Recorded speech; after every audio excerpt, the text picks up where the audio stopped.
August 9ರಂದು ಮೀನುಗಾರಿಕೆಗೆ ದೋಣಿಯಲ್ಲಿ ತೆರಳುವ ಸಂದರ್ಭ ದೊಡ್ಡ ಗಾತ್ರದ ಅಲೆಗಳಿಗೆ ಸಿಲುಕಿ ನಾಪತ್ತೆಯಾಗಿದ್ದ ಕುಂದಾಪುರ ಮೂಲದ 31 ವರ್ಷದ ನಾರಾಯಣ ಅವರ ಮೃತದೇಹ ಉಳ್ಳಾಲದ ಕೋಟೆಪುರ ಅಳಿವೆ ಬಾಗಿಲಿನಲ್ಲಿ ಕೊಳೆತ ಸ್ಥಿತಿಯಲ್ಲಿ ಪತ್ತೆಯಾಗಿದೆ.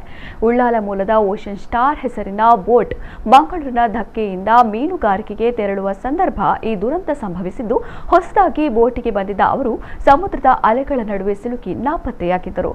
ಈ ಕುರಿತು ಕಳೆದ 8 ದಿನಗಳಿಂದ ಬೋಟ್ ಮಾಲೀಕರು ಸೇರಿದಂತೆ ಮನೆ ಮಂದಿ ಹುಡುಕಾಡುತ್ತಲೇ ಇದ್ದರು. ಮಂಗಳೂರಿನ ಪಾಂಡೇಶ್ವರ ಪೊಲೀಸ್ ಠಾಣೆಯಲ್ಲಿ ನಾಪತ್ತೆ ದೂರು ದಾಖಲಿಸಲಾಗಿತ್ತು. ಇದೀಗ ಉಳ್ಳಾಲದ ಕೋಟೆಪುರ ಅಳಿವೆ ಬಾಗಿಲು ಸಮೀಪ ಪತ್ತೆಯಾದ ಮೃತದೇಹ ಅವರದ್ದೇ ಅನ್ನುವುದನ್ನು ಸಹೋದರರು ಪತ್ತೆ ಹಚ್ಚಿದ್ದಾರೆ. ವೆನ್ಲಾಕ್ ಆಸ್ಪತ್ರೆಯಲ್ಲಿ ಶವಮಹಜರು ನಡೆಸಲಾಗಿದ್ದು, ಉಳ್ಳಾಲ ಪೊಲೀಸ್ ಠಾಣೆಯಲ್ಲಿ ಯುಡಿಆರ್ ಪ್ರಕರಣ ದಾಖಲಿಸಲಾಗಿದೆ.